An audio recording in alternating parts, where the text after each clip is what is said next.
Hey, Kristiyan, thanks so much for joining me on the show. Hey, thank you, Chad. Thanks for having me, man. So you go by Kristiyan or Christian? We were kind of talking offline. What do you prefer? Yeah. Either way, Christian is fine. I'm guessing a lot of people just call you Christian. They see it and that's what they They, lean to. they say Chris. I'm like, just Christian is fine, guys. Don't worry about it. Don't overcomplicate it. Let's just move No, on. no. Yeah. So your story, you've got a job that you work during the week, but you're also a real estate investor. I know that you either did just close or you're closing on roughly $1 million property, which is exciting. Congratulations on that. Thank you, man. So I thought let's jump into it. What's the story? How did you decide to get into real estate, and what took you up to this point right now? All right, so I'll make it short, about 45 minutes of a story. Hi, guys. My name is Christian. I also have a YouTube channel. That's how me and Chad met. It's called Financial Freedom Made Simple. On that channel, I talk about real estate mainly. I have other businesses. I like taxes, and I talk about taxes and motivation because it's very important. So how did everything started? Long story short, I came into the States 9 or so years ago. I worked as a casino manager, and I used to play poker professionally for about 2 years back in my home country of Bulgaria. And then I came here, worked as a dishwasher, worked as a waiter. I'm not going to bore you with all the details, but I played poker. And I realized that was a dream, right? Play poker and beat people with your mind. And it was good for the ego, but then you have to be studying every day. You have to be sitting on the chair and playing every day. And that's work. And if you have a business that cannot operate without you, you just have another job. And I didn't want a job. So I started looking into how can I not have a job? How can I have a business? How can I have a residual income? And I've actually checked real estate properties maybe 15 years ago when I was back in the homeland. I was 17 or 16 or something like that. And I'm like, that doesn't make sense. It's just too expensive. It's going to take too long to pay off because we do not have in Bulgaria the same incentives like here in the States. So anyways, I got a green card in 2017, I believe. 2018, I bought my first property. I researched a lot about it. I'm like, you know what? I'm going to house hack. I'm going to have 3-bedroom, live in one. And actually, I'm still living in the same property I bought 3 years ago. My roommate is just cooking right now. I had 2 roommates, now I have just one. Haven't paid for mortgage in a long time or for electricity. But I got into real estate because of the passive aspect of it and because of the tax incentives that it gives you, create a generational wealth, if you will. But it's way easier than grinding every day, because poker might sound fancy to a lot of you. And maybe some people that know me from my Rukov grind, my poker nickname, is going to watch this video. But guys, it is work. It is hard work. It is not easy to be a poker player. And real estate it is not easy either, but it's way easier. What's your story, by the way? I never actually knew. Did you go into real estate for similar reasons, the passive aspect of it? Yeah, good question. I was born and raised here. I'm in Canada, so I'm a little bit north of you, but born and raised here. Got into real estate actually in 2004. But prior to that, I'd actually bought and sold a couple houses with some friends, and then just decided that being an agent might be a good opportunity. So I started getting my license, did a year of residential, and then I moved over to commercial in 2005. Still had some ownership in some investment properties, but I really started growing my portfolio in 2014, late 2014, early 2015, and just tried one property a year has kind of been my goal. I've got partners in all of it because we've chewed off some larger properties now, Nice. and yeah, that's kind of my goal is keep adding one a year as long as the bank will keep lending me money. How is in Canada? Do the bank lend you money to a certain amount of properties, or how does it work there? Yeah, Here it's very similar. Canada and the U.S. have very similar lending strategies from their banks. For the most part, with commercial, you're likely going to be putting down 25 to 30% as a down payment, and the banks will typically look at two processes. They'll look at the property that they're underwriting, and they'll look at the person that's borrowing it. And if both make sense, if the person has the capacity to do it and they're not overextended and they can afford to do it, and the property checks out, then the majority of the time, if you're putting down the right amount of money, banks are happy to lend. you said you do. Sorry, I'm interviewing you now, but you said you did with partners, so everything is LLC. And everything is in a company? Everything except one. We did Okay. one in a GPLP model, like a syndication. Everything else is just in a LLC. Yep. Yeah, I was more because I have 3 on my personal name, so that's what I was asking, maybe 1 a year. Because in the States, for those of you who don't know, the viewers, by law they allow you 10 in the United States, but most banks will lend you for more than 5. Now, again, I'm not an attorney, I'm not a CPA, so that's what I've heard. I don't have 5 yet, but they say, what I've heard is the banks say that you're over leveraged, so they usually give you about 5, and they want the DTI to be under 42% now. Some banks want under 50, but once you hit that DTI, they might allow you 100,000 properties, but once you hit that DTI that they're not going to lend you more, they're just not going to lend you more. Yeah, on the residential side, I think you've got a good approach about doing those in your personal name. I think it's just probably easier to finance. Once you start scaling up, like let's say you consider a 20-unit apartment building down the road, you'll almost certainly need to put that into an incorporated company. So, but how you're doing it right now with single-family homes or duplexes, it's probably the best strategy, because every company that we have as well, we have to pay accounting fees on that. We've got to pay bank fees for every one of those accounts. And so unless you have a certain amount of scale on that property, then you just actually get buried in legal accounting and banking fees. So you really need to be buying a big enough property that you can wash away those small costs without it eating into your profits. Yeah, I totally agree. It's exactly how you say it. It's so before we jump into the $1 million question, is the $1 million deal. Just want to emphasize to all the viewers, guys. I came in 2012, did not have authorization to work, so I worked as a dishwasher, and then I got promoted to a waiter. I was making $4.25 an hour, and I used to walk to work because I didn't. Then I bought a bicycle, which was very good. It was 6 miles each way to work and back. But I'm not telling you that for you to pity me or to be like, oh my God, poor guy. No, no. I want to let you know that I had no connections. I'm a foreigner, and some people treat me as such, which I don't really care as much, but that's their problem. Did not, again, no connections, did not know anybody. Got my papers in, I think it was 2017, if I'm not mistaken. I believe to the beginning of 2017, and got to work. But before I got my papers, I already did all the research. Like 2016, I've done a lot of research about real estate, how to do, what are the rules of the bank. That's very important, and Chad would agree with me, I'm pretty sure. Absolutely. You got to know the rules of the game, because if you don't know the rules, you ain't playing the same game. And there's some, we call them, how you call it in English? We call them underwater stones, blindsided. Like sometimes I was just about to close the property and I was going to get $5,000 from a friend, and like, oh, you cannot get money as a loan or a gift. Now, for some of you, that might be, well, duh. But for me, as a first-time home buyer, I'm like, I didn't know that. I thought my friend can give me $5K. It turns out they can't. We made it work, but make sure you familiarize yourself. Watch channels like mine or like Chad's channel that can give you more information about whatever you're into. You know, if you're not into properties, if you're in something else, watch those channels. They're going to give you the rules of the game.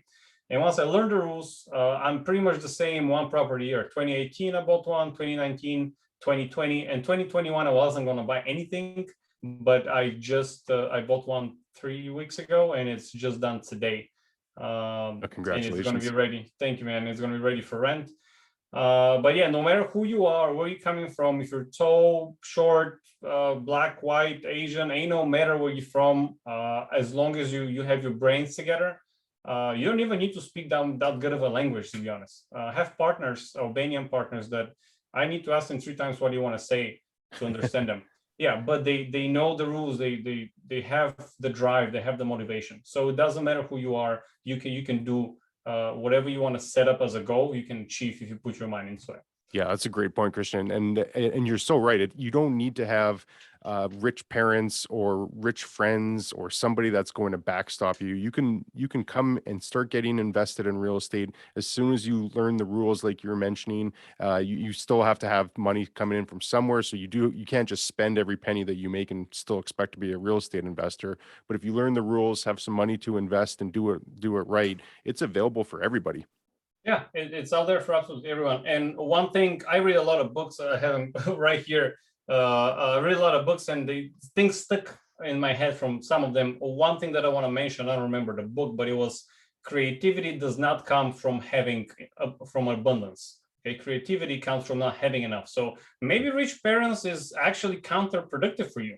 Because if you struggle and if you're hungry and you want to eat, you want to find a way. I always give an example of the crackhead is always more motivated than you because they somehow find what they're looking for and you're struggling. You know what I mean? It's a running joke here that, you know, you got to be as motivated as a crackhead because they somehow find they have strong motivation. Yep. So if you're not motivated, maybe you're not hungry enough. I don't know. Maybe you need to be starving and not hungry in the food sense, but hungry for whatever, for money, for life, for whatever you're into, for freedom, whatever your hunger is.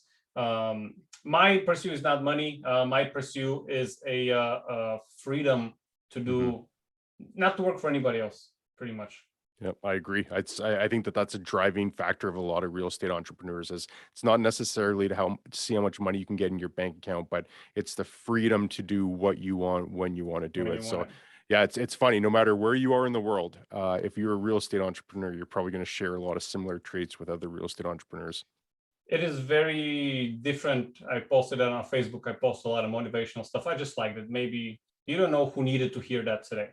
That motivational quote, but I posted the other day. It's very funny to me to hear how well-off people, I wrote rich people and not so rich, so poor people discuss money and goals.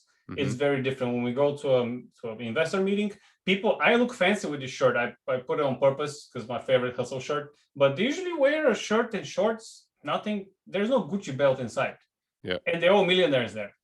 And we'll jump into the $1 million question about the deal. I wanted to say something about the CPA that he told me yesterday, but it just got out of my head. You're talking about something, but I went to a CPA.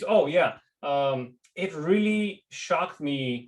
I went yesterday to a CPA to talk about the deal. Is $960,000, 6 duplexes. It's not one property, it's 6 properties. They're each of them is a 2-1, 2-bedroom, 1 bathroom, 2-bedroom, 1 bathroom. So there are 12 doors.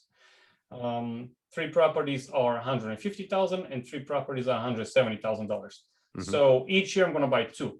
So 150, 170 is 320. Each year I'm going to buy 2 properties for $320,000 for the next 3 years. The owner does not want to pay in taxes super huge amount. And I went to the CPA to ask him how to structure it and I remember telling him this. I'm like, listen, I got my green card like 4 years ago, not even, and I never knew the numbers keep ramping up. Like I never knew I'm going to reach a number that when you said millionaire earlier, that's what I was going to say. When you said millionaire, guys, 1 million is nothing, like for real. And I'm not a millionaire yet, neither in assets or in anything. But when you start surrounding yourself with those people around you that are well off and they know the rules of the game, 1 million is not a lot of money.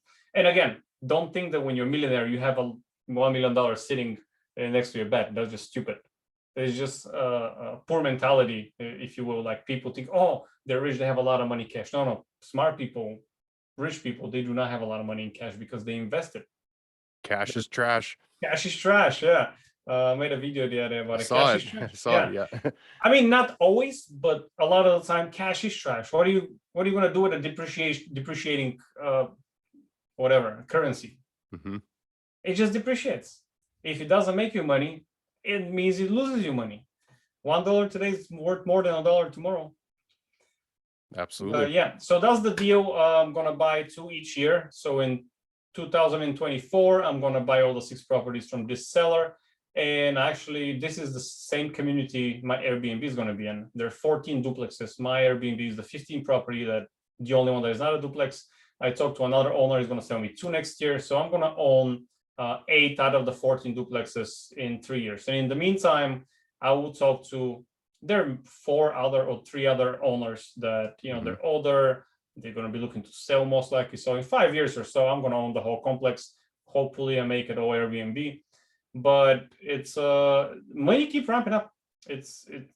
Money's kind of, I don't know, it's just the numbers that we talk about today compared to like 5 years ago or 10 years ago where I was. I'm like, that's crazy numbers to me, man. It's kind of surreal.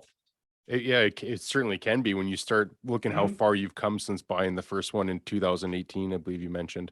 How are you financing all of these? So far I have 4 properties so far.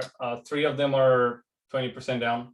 The first one was 3.5 as a first-time home buyer. Yep. Second one was 15% down. I put on the second one, and on the third one was 20% down. So it was pretty much the hammer strategy. I call it the same 20, 20, 20. Just that's it. There's no creativity.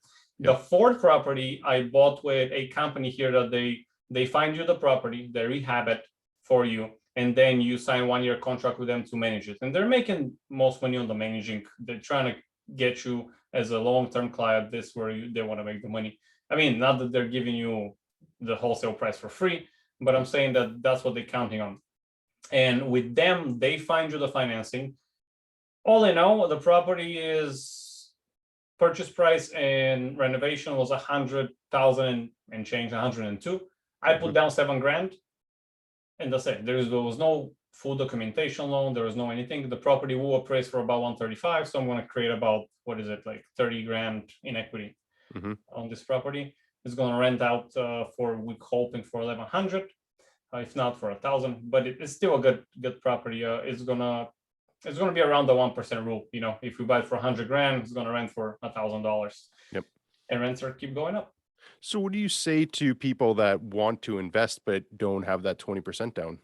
And usually that's going to be especially younger people, or perhaps someone that's just been in that rat race for so long. What do you say to them to how they can save up the money to get that down payment? Okay, if you want to start owning a property, not start owning, but if you want to buy your first property, I have, sorry to advertise that, but I've had a video, like a few videos on my channel that are oriented exactly as my house hacking strategy, how about my first house. So if you're in the States, there's 3.5% down is what you can save. If the property is, and again, I want to stress that a lot, do not buy someplace nice, okay? Buy trash, okay? Buy the trash property. You want to fix it up, increase the value. You don't want to spend a lot of money. You're trying to build wealth, okay? If you're trying to build wealth, don't buy a $500,000 house just so your friends think that you're cool, okay? You're not, because you're broke. So buy something above the below the median. Like my house is, Jacksonville market is $240,000 the median price. I do not have a property that is that much. My most expensive property I have ever bought was $115,000. This house. The second property I bought was $65K. The third property was $112. The fourth property was $102, I think, or $101.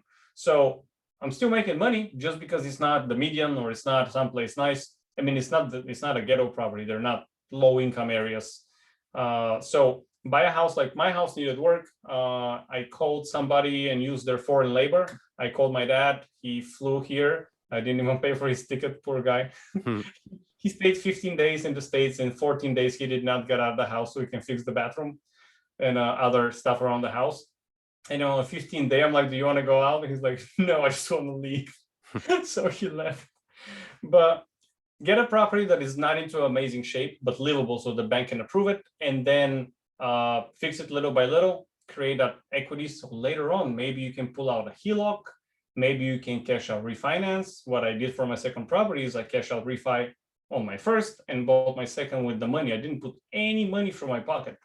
So for 20% down for investment property, what do you do? Who's calling me all the time? What do you do for a 20% down if you already have a primary property? There's investors. You can get a 1-year loan, short-term loan. Yep. You're going to pay higher APR, obviously. But here's a strategy. Find out somebody, and I'm sure in your town there are people who are looking to invest their money. And by the way, Chad, when I finish the story, please remind me to tell you the IKEA story from this morning, which relates to the investors. Okay. Find somebody, go to a local meeting like we have here in Jacksonville, 4 or 5 local meetings that we go and we meet other investors. That's how I met everybody I know into this industry. I didn't know anybody.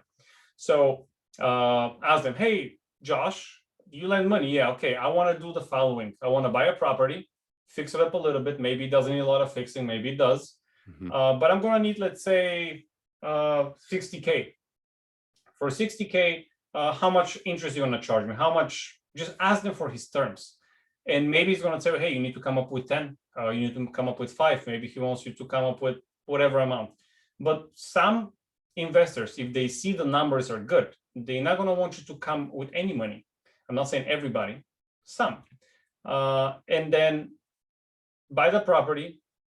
in 3-4 months, fix it up, and just refinance it with a 30-year mortgage. Let's say you buy it for 100 grand, the bank appraises it for whatever 140, and tells you going to give you 80% cash out refi. What is that? 112, is it? 112,000? Just an example. Say it's 112. Yeah, it should be 112. Now they give you 112,000, write your mortgage. You give 100,000 to the original guy who loaned you the money, or 102, whatever, with the interest, and you can actually end up with $10,000 for yourself, which is not the goal. The goal is to buy the property as free as you can. Maybe you're going to leave 5K in it. Maybe you're going to leave 2,000 in it. But ask around to the people who don't have the 20%. And first round of asking is not a angel investor, is not a hard money lender.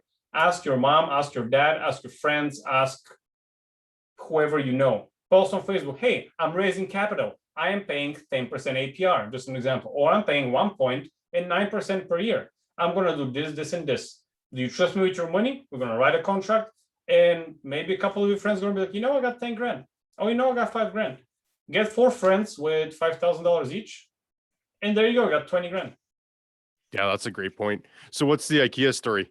IKEA story, bro. I go today to return some IKEA. I bought some fake flowers and whatever for Airbnb. I go to return it and I see a cute girl, you know, waiting there. And I'm like, hey, you know, what's up? I don't know. I said something stupid. We start talking. And she's like, oh, I'm an interior designer. And I'm like, oh, that's awesome. I needed your help last week when I was doing my Airbnb. I just finished I'm all dirty, by the way, at the same time. I'm all like, oh, with clothes that I would just like finish the patio. And she's like, oh, you do a lot of Airbnbs? I'm like, no, it's not a lot, but I'm like, I'm ramping it up. Like next year, I'm going to get like 2 or 4 more, you know, the properties I just told you about. Yep. The year after, I'm going to take 2, 3 more. I'm like, things are getting, you know, numbers are getting bigger. And I'm definitely, do you have a card, by the way? Or maybe I'm going to need your help. So she gives me her card and tells me, hey, do you need capital? And I'm like, I mean, not right now, but what do you mean? I can always use capital. And she's like, well, me and my husband were trying to get our money to work for us. So, you know, if you're looking for capital investors, you know, give me a call. And I'm like, we'll definitely talk. So this is how I found potentially another investor if I need 100 grand or 50 grand or whatever she's willing to lend. Unfortunately, she got a husband, but whatever she's willing to lend. It's so random. We're on the return section in IKEA. Yep. It's just weird. But guys, tell people what you do. Tell people what you do. Tell them I do real estate. I do this. I do that. And sometimes friends of yours are going to be like, hey, I heard somebody selling a house on my street. You said you're doing real estate. Come and check it out. Yep. Well, you mentioned earlier your YouTube channels, which you're putting out a lot of great content on that. And maybe that's a good place to wrap up on is we can direct people if they want to learn more about you is to go check out your YouTube channel. I'll put a link to that as well. But do you want to talk about some of the videos that you're covering as well? I can. I don't know. I think I talked so much. I took the whole time it was a monologue. But those are the best interviews, though. The videos that I cover, like I said, I talk real estate. I try every Friday to come up with a real estate video, and I have 9 other businesses except real estate. They're coin pushers, candy machines, ATMs, claw machines. I used to rent car on Turo. I do hard money loans and so on and so forth. So if you guys are interested in business, and like the channel name is Financial Freedom Made Simple. If you want to see how it's not that complicated, it's not that hard. I talk about scheduling, I talk about time management, motivation, like I said. I haven't released a lot of content lately. I just do shorts because I don't have time. But after I finish with Airbnb, I'm going to come back and talk about inflation. Mm-hmm. I'm going to talk about more loans and how to basically, what's the best way to fund the property? Is it 20% down, or is it less percent down, but higher monthly payment, or 20% down, lower monthly payment? Basically equity versus cash flow, the all-time debate. But I talk about things like that, guys. So if you're interested in taking the finances in your hands, maybe it's through real estate, maybe not. That doesn't matter. I do primarily real estate, but I talk about other stuff as well. Cool. Well, I'll leave a link in the show notes for your channel, and really do appreciate you jumping on this to talk everything real estate. It's hope to keep in touch down the road and see how your journey keeps going. Yeah, man. Thank you very much for having me, and wish you all the best with your channel. You do put great content as well, and maybe down the road you're gonna come and I'll do an interview because I'm interested in what you do. And you did industrial, commercial. Yep. That's another ball game. So I don't know the rules, so you can maybe explain to me and Let's to my definitely fan keep base in touch on it, man. Yeah, cool, man. Okay, thanks Thank again, you very much for Kristiyan. having me. Talk soon. Have a good one. Bye.